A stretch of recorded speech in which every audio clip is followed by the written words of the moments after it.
শুক্রবার সন্ধ্যা ৭টার দিকে ২০ থেকে ৩০ জনের একটি মিছিল কাকরাইলে জাতীয় পার্টির কার্যালয়ে ঢোকে। এরপরই হঠাৎ ভাঙচুর শুরু করে তারা। এক পর্যায়ে দেয়া হয় আগুন। প্রত্যক্ষদর্শীরা জানায়, ভাঙচুরের আগে মিছিল থেকে ককটেল ছোড়া হয়, তবে বিষয়টি নিশ্চিত করেনি পুলিশ। আজকে যারা এগুলো করতেছে, আগামীকাল এই মব তাদের বলতে হাসপাতালে ধ্যান দিকে দেবে। অনেক লোক আসছে, সবাইরা তো চিনি না। যেমন যদি আমার এলাকার হয়, এক্সাম্পল বুঝাই, তখন আমি চিনি, বা কেন্দ্রীয় কোনো বড় নেতা হইলে হ্যাঁ তখন আমি চিনতে সুবিধা হয়। কার্যালয়টিতে আগুন দেয়া হলে জলকামান ব্যবহার করে নেভায় আইন শৃঙ্খলা বাহিনী।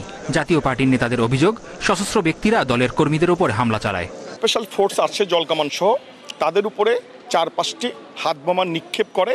আমরা দূর থেকে বিকট আওয়াজ পাই। এই ঘটনার ঘণ্টাখানেক পর কার্যালয় পরিদর্শনে যান মহাসচিব শামীম হায়দার পাটোয়ারি। হামলার জন্য গণ অধিকার পরিষদকে দায়ী করে দলটির নিবন্ধন বাতিলের দাবি জানান তিনি। এই ব্যাপারে কোনো বক্তব্য দেয়নি গণ অধিকার পরিষদ।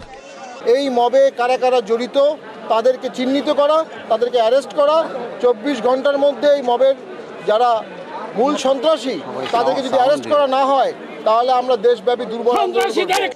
এর আগে গত ৩০ আগস্টেও জাতীয় পার্টির কার্যালয়ে হামলার ঘটনা ঘটে।